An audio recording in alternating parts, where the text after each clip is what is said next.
grittier, darker. You know, I want art to be creepier than it's ever been. Everyone loves it. Princess Peach or Toad. Yeah, go on. Raphael. Like, what am I watching, man? Ladies and gentlemen, welcome here, guys. We've got Davian, we got Scott, and we've got our guest that is here tonight. This is Wes. He is the media director for Scarefest, and he also does the podcast. And we're just very excited to have him. And Wes, how are you doing tonight? And what is going on this weekend? Well, okay, I'll start with how I'm doing tonight. I'm doing quite well, thank you. I'm not stressed. I'm not pulling my hair out. Things have been relatively quiet on my end. That's because I don't do shit to be when it gets right down to it. But then as far as you know what's going on this weekend, Scarefest weekend, what might be, and I hate to say this, I'm almost afraid to say it, might be the largest horror convention in the country. Might. We're one of the top five. I know we're one of the top five. Because how many guests do we have going on this weekend? We're right around 120. Right around 120 famous people. From all the cons that I've been to, 120 is probably the biggest. I mean, besides obviously your San Diego Comic-Con, but that don't really count. Yeah, we don't try to compete against Comic-Con. Yeah. But now, when it gets at the end of the day, the guest list, yeah, that makes us big. But it's the people that buy tickets. You know, that's what we have to live on. Sir. So let's get started. So I noticed that this is your guys' 17th year. Mm-hmm. And I know you mentioned we talked a little behind, and this would have technically been the 18th, but you know we had that wonderful pandemic nonsense. Yes, and because the pandemic was so great, we decided to put on the world's worst virtual con. Hey, everybody was doing a virtual con at the time. Yeah. You had to throw it, and see if it stuck. But what I'd like to ask you is, have you participated all 17 years? Okay, I should write this crap down. I did not go the first year. Okay. I went the second year just to see what it was about. Okay. By the third year, I was hooked. And then, so I've been every year since that I know of. Okay. Now, that being said, I didn't go to work for them until probably 10 years ago. And that's basically, I was a podcaster and I got to know the owner at that time, Patty Starr. And I was doing a show called the Paranormal Icon. Basically, it was just covering paranormal conventions. And I said, Patty, you've got a really big show. Let me do a monthly segment on Scarefest. Oh, that's a great idea. Did that for 1 year. Came back at the end of the year. I said, I'm going to try to sell this and make it an independent show. She already had the idea. Great meeting of minds, and Scarefest Radio was born. And I've been deeply, deeply involved ever since. Nice. Okay, because I know you're like in the horror genre. What is the horror movie that got you into horror? Okay, now first, I'm very clear about this. I'm a movie fan. Okay. I love a good horror movie. I love my genre is superhero movies. I love fantasy. Now, when it comes to the one that I picked two out because one I remember the most, The Nightmare on Elm Street, the first one. I remember when that hit the screen, and I remember watching that and seeing him with his arms going down the fence at the beginning of the movie. I thought that was just like creepiest thing I've ever seen. Now, the one that actually I would say had more of a visceral effect on me, though, was Hellraiser, because that got into that whole psychology of pleasure and pain and heaven and hell. And I just, I was inviting people over to my house to watch. You got to see this. You got to see this. And most of them thought I was crazy. So it felt like more. Sorry. Sorry. So Hellraiser felt to you like a bondage type of horror type.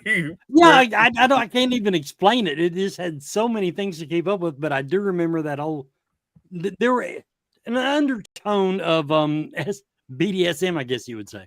Yeah. And what's crazy about the two movies that you just said is we got like the two main guests. We got Robert Englund. And that's mind-blowing to have him here.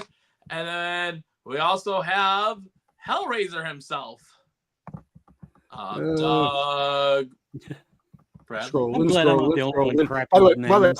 props to Monster Squad. Any 80s kid knows Monster Squad. I grew up so much on that movie. That is the number one, Wes. I don't know if you've heard this, but when I've been looking at social media, that's been like the number one thing that people have been mind blown that you almost got like the entire cast of Monster Squad to be here this weekend. Well, Kick now, him in the nards. Wolfman doesn't have nards. Kick him anyway. It was by design, don't get me wrong.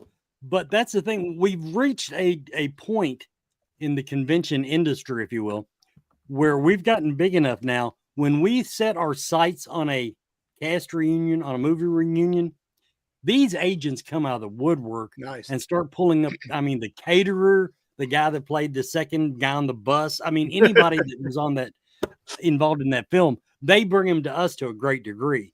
Occasionally, Brandon, the owner, he's a major horror nerd, and he'll dig a little deeper because he wants that third guy on the bus. But yeah, it is a lucky thing that, and the guests come, they have a great time. Yes. They enjoy it.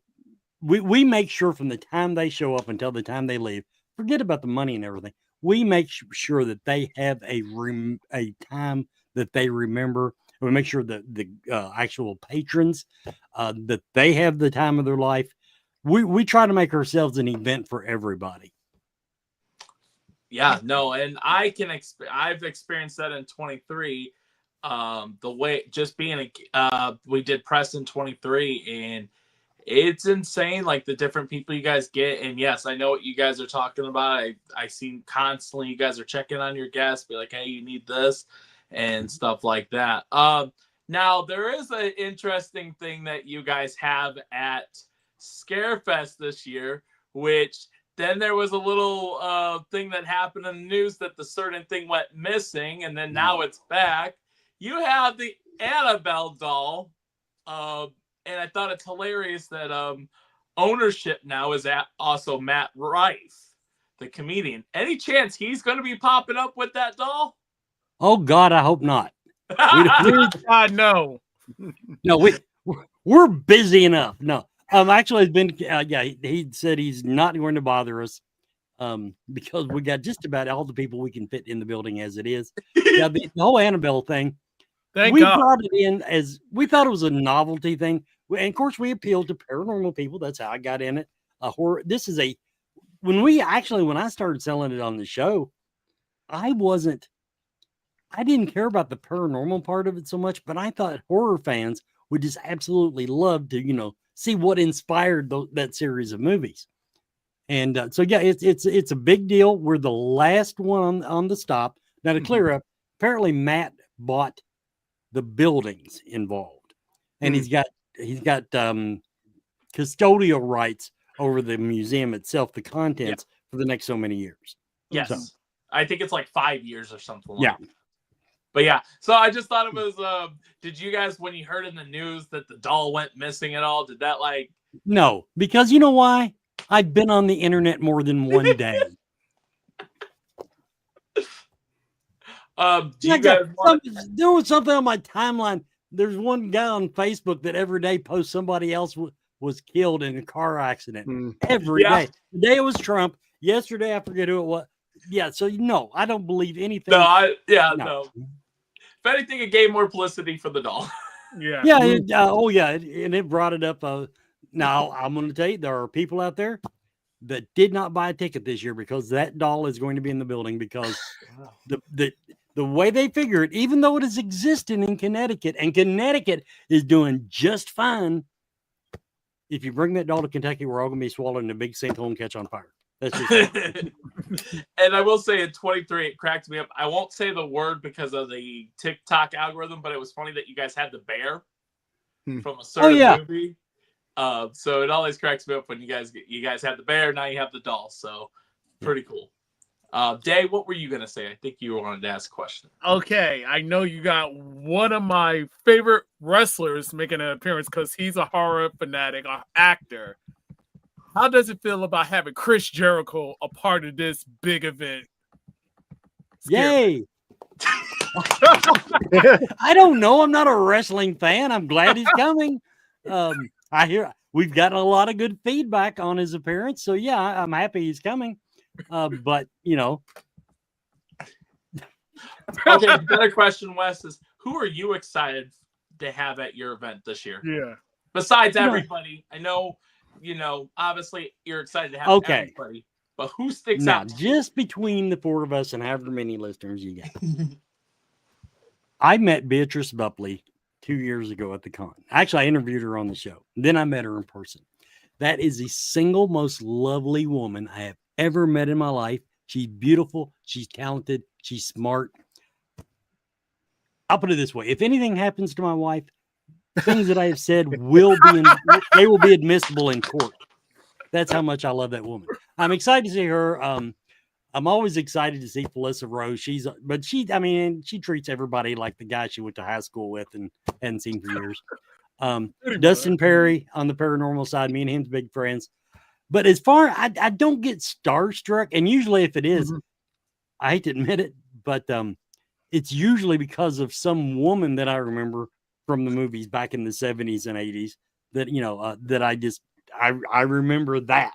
I remember but it's very rare that an actor will draw me in, if you will. But I do fanboy over the girls sometimes. Hey, there's nothing wrong with that. Well, you said you've been doing this for now a decade, so it loses a little bit on that part of it versus say 10 years ago. Now, in this case, you and I had talked a little bit prior with you, all four of us, but about the setup, the preparation, and everything like this. For all the work that goes into this, when do you guys actually kick off and start planning an event like this one? Is it February? Is it even earlier? Is it like the weekend after? I was going to say, basically, do you wait? Actually, okay. We've already booked at least 3 guests for next year. Nice. So we've got the new miniature con, the Spawn of Scarefest that we're going to be doing in the summer. We've already booked a bunch of celebs for it. Now, of course, we don't release them. But yeah, so we actually normally we start, other than just some prep work, setting dates, that kind of stuff. We don't normally go into overdrive on planning next year's con until after the first of the year. Fair. We kind of roll into it. Now, we don't get to do that. See, okay, I used to always be the one. I did the weekly podcast. I was there every goddamn week. And I always made fun. I tried to tell, the matter of fact, it was the previous owners. It wasn't the new owners, but I said, you know what? Let's just take November off. People are tired. You're tired. I'm tired. No, we can't do that. Well, they just sent me out there and just cut me out to, hung me out to dry. I was out there. They all went to bed for 30 days. So yeah, that's the way it normally goes. Now, that being said, June of next year, we do have our Spawn of Scarefest that we've new thing that we're doing. And I've told them, you don't get November off. You got to hit the ground running out of this con to get ready for that con so that we are ready for Scarefest next year. So yeah, it's a year-round process. That's fair. Yes, Dave. Okay. Can you tell us one of the craziest moments that ever happened within Scarefest that you remember? It could be something outlandish. It could be something out of... As long as you can talk about it. As long as you can talk about it. Oh, yeah. No, I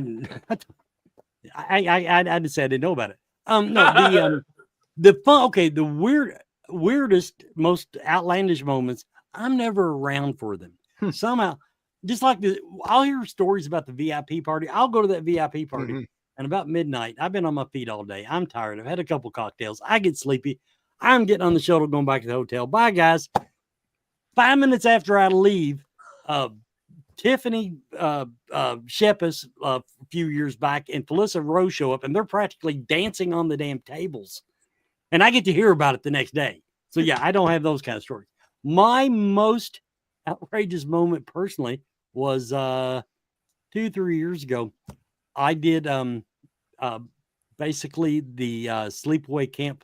I did cosplay of the guy in the tight booty shorts and the tank cut off shirt, and called him '80s douchey guy.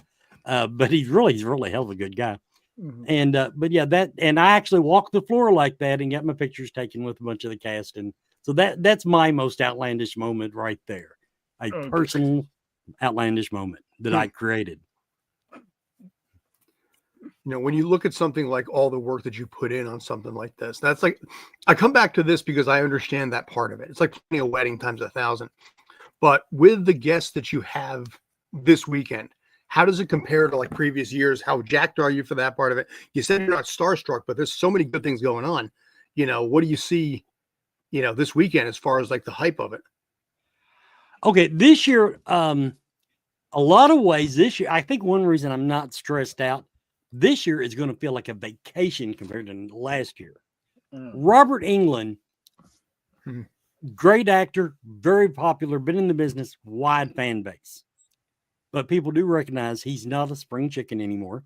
He's not going to sign 1,000 autographs. He's not going to sign, you know, everybody's not going to get an autograph. I think the word's got around pretty good. They're happy he's there.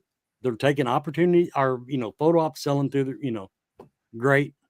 We've done some other events, but last year when we had Matthew Lillard, nice. Oh Lord, yes, I already know. He's got fans from 5 years old to 85 years old, and in fact, his photo ops, I was helping do line building because his photo ops were so outlandish last year. It was 11. I was up till 11:30 Saturday night just getting people through the line to do his photo ops. And boys, I watched 14-year-old girls come out of that room, tears streaming down their face. And I'm like, this dude is my age. What the hell? And so, yeah. But like, yeah, that's kind of the answer Scream to is that. 30 years old next year. Yeah. And I'm a huge Scream fan. Yeah, I am too. I know I love Scream, but and you know, and they're not, we've been trying. We tried last year. We kind of dipped our toes in the water this year, but we didn't want to do it because we had so many of them last year. It's a hard movie to get a really good reunion on because so many of the actors are still working actors. Yes. And we had I think 3 come to mind, really big name actors that we thought we could have this fall, and they just couldn't get out their filming commitments. So you think this lineup's big? You ought to seen what we had planned. Yeah. And I know I wasn't there last year, but as a person that's met Lillard, I know he probably was the busiest person last year. Am I correct? Yes, him and Skeet absolutely rocked it. But the thing about both of them that drives convention promoters nuts is they don't stop. They want everybody that's in their line to get an autograph. That, you know, no limit on photo ops, and it made for some late nights and long lines. So yeah. Oh, wow. And I know as a person that's met Lillard, I know his lines. Yeah, he gets like all day lines, and where they have to like cap the line. And, you know, I go to the fan expos and stuff, and I know they'll like have everybody gets a ticket, and then if you're not this number, come back tomorrow with your exact ticket. And right, we did something similar to it. Yeah, and you have to, but people need to understand. Honestly, that's not because he picked the number. Yeah, it's because our insurance only goes till midnight. Right. And I did. Speaking of tickets and stuff, we don't have to talk too long on it, but I know one person that has a ticket this year, and I'd like a little clarification, is Mr. Robert Englund. Robert Englund has a ticket, and is that going to be each day that it's as soon as you walk in, or how does that work? I put it this way, we've devoted like 2 hours of podcast time to it, so explaining it here is going to be really tough. In a nutshell, here's a reasoning behind it. The first time we had Robert Englund, 7 years ago, I believe it was, the man, we didn't do any line control on him. We just did a normal thing where you walk up, then we kind of capped it at some point. People stood in line all day, 8 hours in that line, didn't get an autograph. So that means they were off the floor. They weren't shopping at vendors. They weren't getting other autographs. A lot of people got mad. They knew it wasn't our fault, but, you know, that's the math on it. So last time he came, we came up with a system that's been pretty much copied. And we used it again on Matthew Lillard last year. Basically, we go around, we see how many autographs the man is signing on average in a day. We've seen him at several shows. We say, okay, there's no point in putting more than that number of people in line. Okay, right. You're going to disappoint people. You're going to time up. And so basically, we came up with a system where when you get there, first come, first serve, which means, you're going to get there pretty damned early. You get a ticket that will get you a place in his line. It's not an automatic autograph, but it will get you in his line. And that's pretty much it in a nutshell. Okay. And will you do it each day, like Friday? Because he's there all 3 days, correct?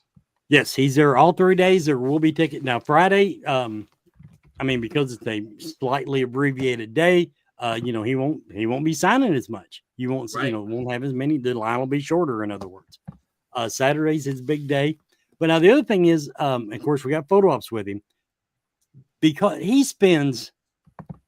the fans love him because when you go up, he'll spend like 5 minutes on an autograph. Yes.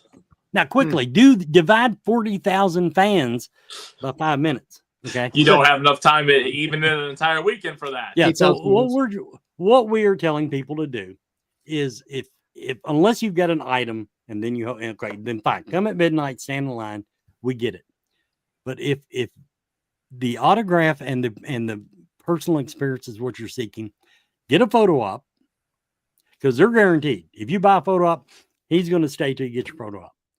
Then he does a mail-in service on his website, robertengland.com, I think it is. You mail it to him. He signs it, personalizes it if you want, mails it back to you. Costs about the same as getting his autograph in person, except you don't have to stand in line 4 hours. And that's fair. We think that's a lot better. You can actually get your photo with him, the pro photo op, mail that to him.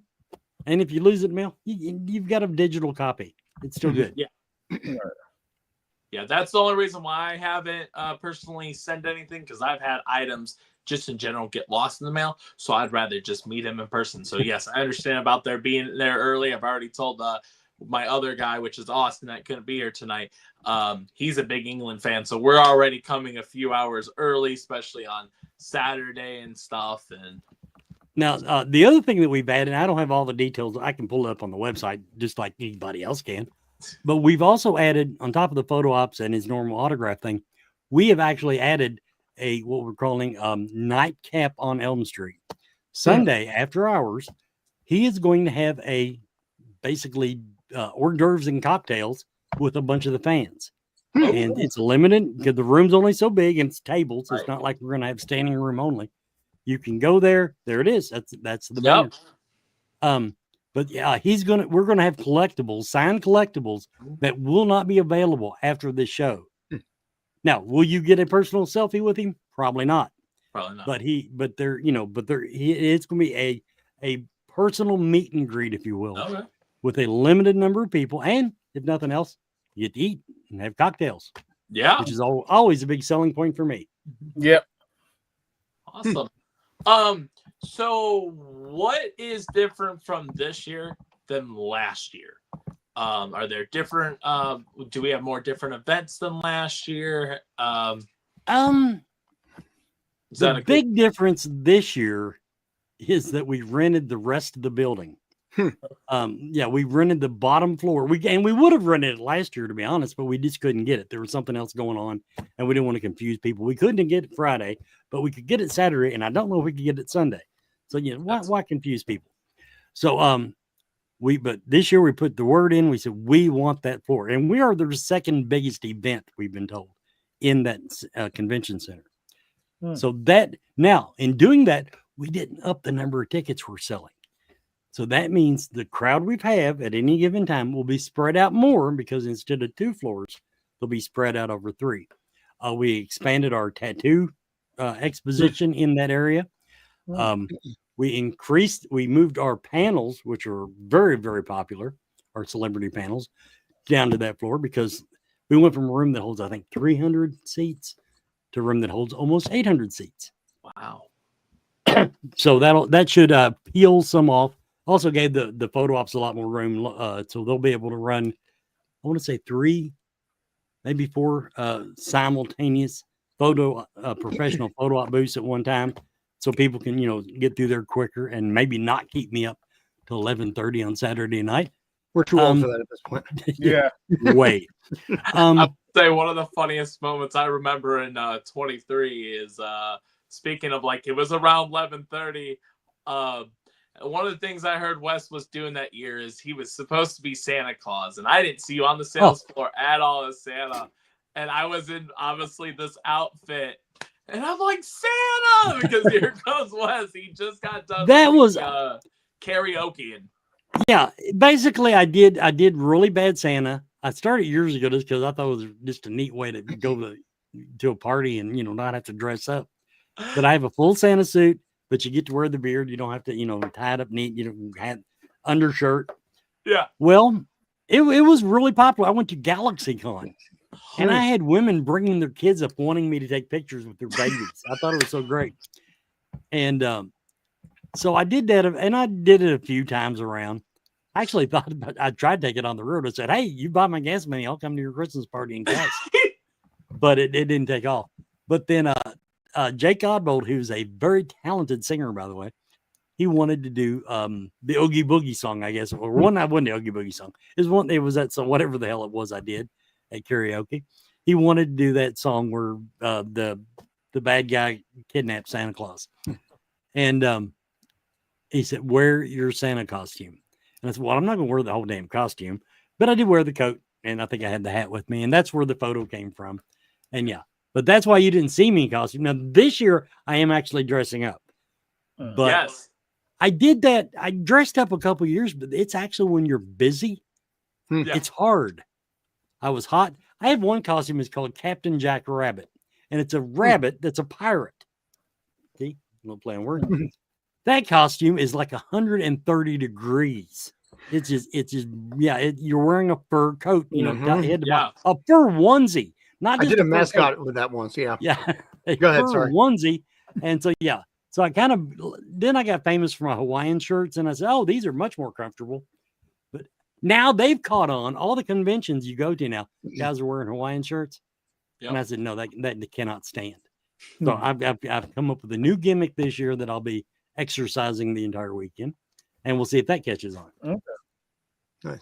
Now I want to mention this. This is more for me, I think, than really most anyone here. Jeffrey Combs, arguably one of the most well-established yet most unknown character actors over the last 30 some years. A lot of people have seen him in things, they recognize him, but they have no idea who he is. If you're familiar with Star Trek, you definitely know who he is, because that man played so many characters as one-offs. How many Wayuns did he play in Deep Space Nine? Klingons. That man was he played 2 different alien roles in the same episode once. Like, this character played by Jeffrey, and it was like the opening credits had 2 different characters. And I'm kind of jonesed about the fact you've got in there. You go back to the Frighteners and things like that too, but even past that. Right. I mean, I'm familiar with a lot of his work. I've enjoyed a lot of it. The Frighteners, I love the Frighteners. I don't think I watched the one he's known for. God, I can't believe I forgot. DS9. Anyway, but it's because I didn't see it at the time in movie theaters. I watched it on videotape years later. But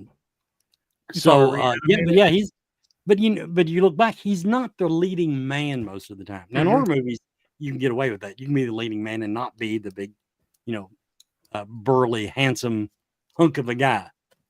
But but he's a good character. He's a working actor. He's a good actor. He's not just a one-off. He is a good actor that can play a variety of parts, but those parts are usually supporting parts that the movie would not be the same without him. True. He's number 8 to 15 on the call sheet every single time. Yeah. Yeah. But no, like I said, that to me fires me up more than probably anybody else. He's got Jericho, he's got Robert Englund. Me, I've got that guy from that thing. So Well, no, I got somebody. I just texted you a name. You can pull him. He was, yes, obviously Robert Englund. I'm excited, but this certain guest that I'm going to have Scott pull up real quick is one of the reasons why I'm driving 8 or 9 hours. Besides, obviously going to the wonderful Scarefest. But you got this certain person, and he is from one of my favorite movies. He plays a very one-off character. He's from the. Do you got him yet, Scott? no, he's not on the list. He is on the. Yeah, he's on the M's. Is he? Oh wait, you're right. My bad. So I would have cried if he wasn't. Haven't quite mastered that English alphabet yet. So this is who I'm excited for, because he played the Voodoo Doctor in the Scooby-Doo live-action movie on Spooky Island. Oh, yes. I have an original movie theater poster that I'm going to have him sign. That's signed by Matthew Lillard, Freddie Prinze Jr., and signed by Scott Innes. That was Scrappy. So I can't wait to. He was at a different horror convention, and I was so sad because I found out, it was a couple years ago. I found out that he was in the movie, and I was like, "Oh, I hope to one day meet him." And then when I saw him on the list, I said, "I got my Scooby-Doo poster ready." Yeah, that's one of the Living Dead series. That is one of our foundations. That actually I'm not gonna. I didn't speak for the owner, but I know it's one of his favorite movie franchises. And so he'll be back too. So yeah. Well, like I said, he's one of the reasons I'm excited to get to meet him. Obviously, Robert Englund. You got so many guests. I guess my next question for you is, where do you guys see yourself in 5 years? Do you guys see that? I don't know where I see myself in 5 Where do you want to days. be when you grow up? Is it going to get to a case, like you said, you guys are already almost at max. Is it going to be a case where you have to get a bigger space? They don't exist. Why Okay. do people keep saying that? I'll put it. Somebody on another one of those Facebook posts, somebody in his basement decided to tell us, "Oh, you should come to Louisville. It's so much better than Lexington." Louisville's where cons go to die. Ooh. Wow. I hate to say it, but I mean, GalaxyCon bought a con there, and GalaxyCon's a big deal, and they couldn't make it in that town. Now the smaller ones are okay because they go out to the outlying hotels, Right. but as far as downtown, the big convention center, apparently, I don't know. I'm not going to pass judgment on why it happens. I'm just going to say that no, all of our stuff is here. We're staying here. Okay. Now, that being said, yes, we're at capacity. We can't grow the number of people in the building anymore. Our plans are to branch out, if you will, and right now we're doing it through supporting other cons, because that's the difference in us. We're horror fans. We're movie fans. So you pretty much have to try to piss us off to become an enemy. I mean, we want to go to your con. We want to have a good time. And so we support, a couple of conventions down in Tennessee. We've got a little itty bitty con out in Bowling Green that we Smoky Mountain. We're friends with them. So right now we're nurturing some other cons, to prop up the industry, if you will. Now that being said, we're dipping our toes in the water, because now I'm the wet blanket on it. I've been telling them, they've been wanting to do this for like 3 years. And I said, when you get it perfect, when you get it just right and nothing goes wrong, that's time to put another con on. I think we're about 1 year ahead of time, because that's some things. We're the typical, you know how they always said you don't want to see the sausage being made? That's true. Yeah. But I look in 5 years, I expect us to have probably, I fully expect the first satellite con that we're doing here, Spawn, to take off. Then I look for us to maybe branch out further from Lexington.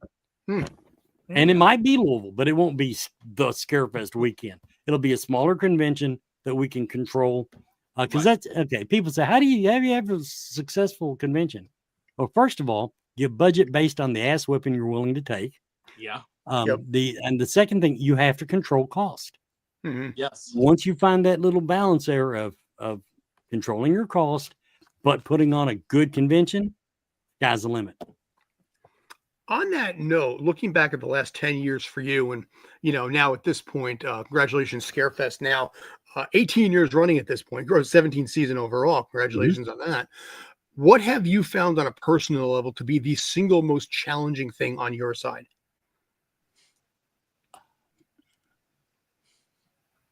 Jeez, boy, that's a good question. I don't know that I even thought of it. My personal biggest Planted the seed challenge. now. Sorry about that. Probably okay. Here now, this is going to be a funny story. They tried to get me dealing with some of the agents. Okay. Mhm. Now the thing is, I think you boys have already picked up. I don't have a real good filter. If it comes to my, and I'm old enough, I don't have to. My agent doesn't have a good filter either. It's okay. But yeah, that's been my biggest challenge is the times that I need to not be snarky, to not be sarcastic. I'm really not good at it. And so I'm really careful when I answer Facebook messages. I mean, sometimes I think I still come out a little bit, it's like they'll ask me a question and I'll send them the banner to the website, a picture of it. In other words. Yeah. But yeah, they gave me one agent that was let's say he was a misogynist. You could tell he didn't like women. Okay. And Brandon didn't have time for him. So they put him in my lap. Within 2 years, me and this guy don't get along now. And we will not book through him and he won't book through us. And so it's, yeah. That happens. I mean, that's never fun dealing with certain managers. Well, they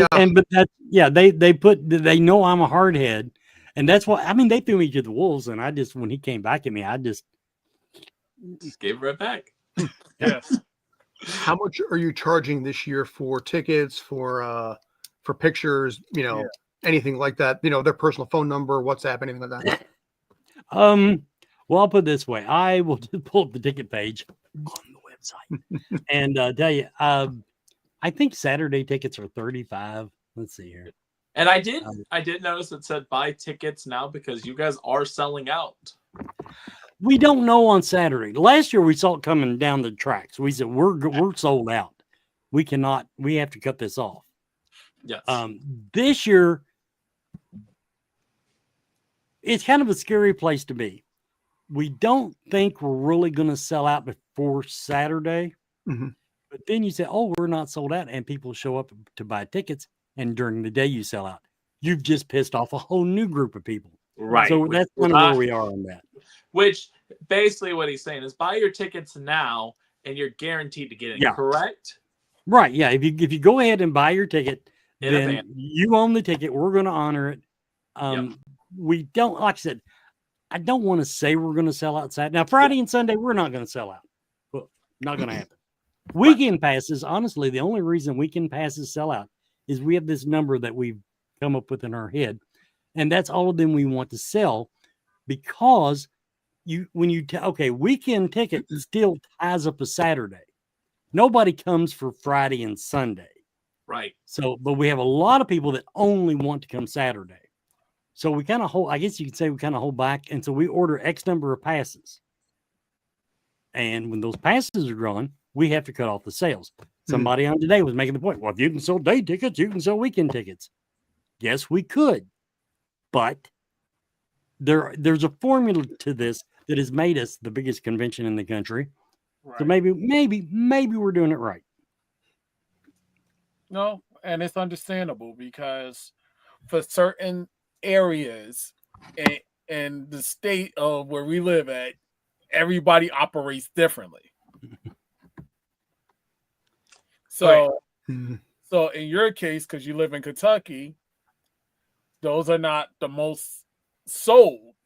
But if you go over if you come over where I am in Jersey and tri-state area, It doesn't matter. Where we just had New York Comic Con, by the way. Which was crazy. Well, okay. Okay, some of our success. Now, I'll give the credit all to Brandon. Brandon Griffith, who bought it about 7 years ago. He's a horror fan. And so he wants Scarefest weekend to be the convention that he would want to go to. Certain things come along with that. Not being too crowded. To be able to be moved down the aisle. So we undersell our vendor floor. Count our vendors compared to smaller conventions. We don't have that many vendors. We have a big vendor floor because we have a big floor, but we actually keep them low so that A, we can keep the aisles wide, and B, they make money because that pie is only going to get cut so many ways. The little things like that, but that's a lot of the reasoning behind it. We got about as big last year as we wanted to be, but we still want to keep the character we've always had. We want to be a family event. We want to be something you can bring the kids to and enjoy all weekend. And Sunday we have kids day and all that. There are people that come to this convention, they treat it like a family reunion. I do to a great degree. There are people that I only see once a year and I enjoy it. That's a big chunk of the enjoyment is getting to see those people. For them, it's a great bonding experience because they're coming from all over the Kentucky Midwest area. So for them, it's a great reunion as well. They haven't seen them last year. The kids are growing up. The kids are getting bigger. And of course, the new convention center gave us some room to grow. Completely remodeled 3 years ago, whatever it was, 4 years ago. Completely remodeled. Heck, gosh, dang it, it's been 5 years now because it was COVID year. They completely remodeled it. It's bigger now, better all the way around. But the old convention center, we had that bar downstairs that everybody loved. It was like, the bar around Cheers. When you went in there, everybody, hey, how you doing? And they had a billiard table. I hate billiards. I'm terrible at them. I'll drink a beer and play them all damn night. But and then the flow of the way the traffic was, we would all gather outside the Hyatt, and all that changed after that year because the new convention center changed how everything flows. That bar doesn't exist anymore. And so we're coming up with new traditions, if you will. So everybody's adjusting. But yeah, that is a big part. That family atmosphere is a big part of Scarefest. How many people are you expecting this year? Yeah. Ballpark 35,000. Nice. Yes. I mean, that's not all on Tuesday, by the way. That's over the course of the weekend. But yeah, that's somewhere in that neighborhood. That's not a bad number because it's still one of the biggest problems that happens with, like, say, New York Comic Con or a lot of the ones out here is the fact that it's so overcrowded that you cannot walk 20 feet even sometimes. Right. And that's a big problem now that a lot of these conventions have gone the way they have, where they chase that part of it. And as a result, it makes the experience miserable, or in my case, anxiety inducing. Well, we set our floor plan to allow for people to move around. Now, the old convention center was not as user friendly on that. That main hallway that used to go into the convention center, boom, bottleneck going into it. You're elbow to elbow going down the hallway to enter. This was just to enter the convention floor. And then when you hit the convention floor, you hit a big side pass of traffic where people were walking around the building. Where you get in there and you could not walk. And that was with 10,000 people. I cannot imagine the kind of crowds we have now getting in that place. But that is something we look at. We look at the floor plan, and we'll examine it this year. This year, we didn't change the floor plan much from last year. That's because the traffic moved really good. And if it works, don't fix it. Right. But if we see that we're getting a bottleneck in one corner or the other, we'll look at it and go, well, what can we change? Because once again, Brandon wants this to be the convention that he would want to go to. Nice. So I looked at the website and I noticed on Saturday tickets are $44, which is still a steal of a deal from all the conventions I've been to. For having 120 guests, normally you're looking at $50 or $60 for a Saturday. So for them to be $44 and then it's $34 on the other 2 days, that's a steal. Now, for the record, they didn't ask me about that. I'm a firm believer. Jack the prices up. Make some damn money on this thing. Quit telling me you can't afford gas to send me to Tennessee. Yeah. No, we You got a lot of actually, pictures. that's another thing Brandon does. He looks at the other conventions that we consider ourselves friendly competition with, Right. because we go to conventions that don't give us the time of day. Yeah. Because we like conventions, but he kind of looks at those prices. Well, we don't want to be more expensive than them, and so it does. He wants to hold it down so that families can come and enjoy it. But yes, I am the evil voice in the back going, raise the price $5. It won't kill you. But it hasn't happened yet. So At Well, least, there's pull to make there. So wait, I'm about to say, at least you're not New York Comic Con that jacks it up. Hey, I don't let's think we not should jack it up. We're not here to attack other cons day. And I did want to point out one thing. Yes, it's very crowded at New York Comic Con, and it's very crowded at San Diego Comic Con. But certain people like me like the chase of who you could potentially meet. So, like when I went to San Diego Comic Con, I had my moment with Peter Dinklage.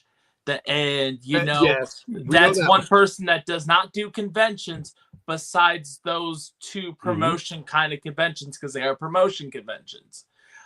So for me, I got my moment because they did a Q&A, and I waited all day. I waited 6 hours, and I was on the edge of my seat. And as soon as it was time to go run and ask a question, I ran right up there, and I was in second to ask a question. So, with those, but at the same aspect, when we got Scarefest coming up this weekend, I do like that there is a system where you'll be able to, like you said, when you guys had Robert Englund 7 years ago, there are people that waited all day and didn't get to meet him. And I know other conventions that's happened where a person's waited all day, and then the con, I understand, like you said, the venue, you've got until midnight. So you got to get them out by midnight. That's not your guys' fault. That's just the contract you have, and some of those guests, yes, they don't care if it's 11 o'clock at night, they're staying. Right. So. But you got others. Now, I'm not going to name names. I did on other podcasts. I probably shouldn't have done that. There are others that their contract says our convention's over at 9 o'clock on Friday. Yeah. That door won't hit their ass at 9:01. Just saying.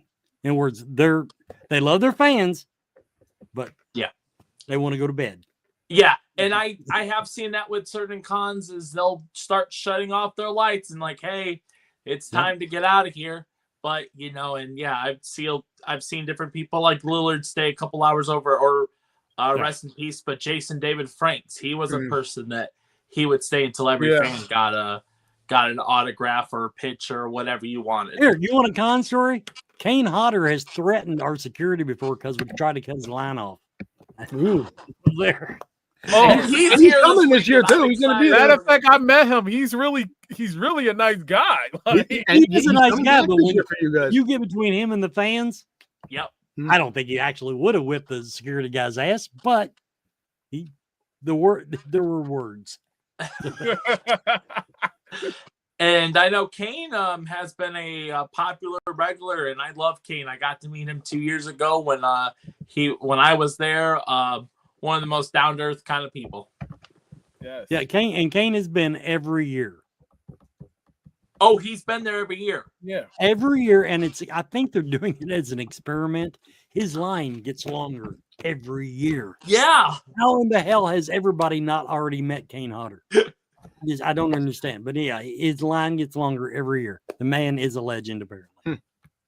He keeps coming back on the 13th. Yeah, I can't figure out why. So. Well, Day or Scott, do you guys have any other questions for our wonderful guest? No, we'll let the man go with gratitude on that.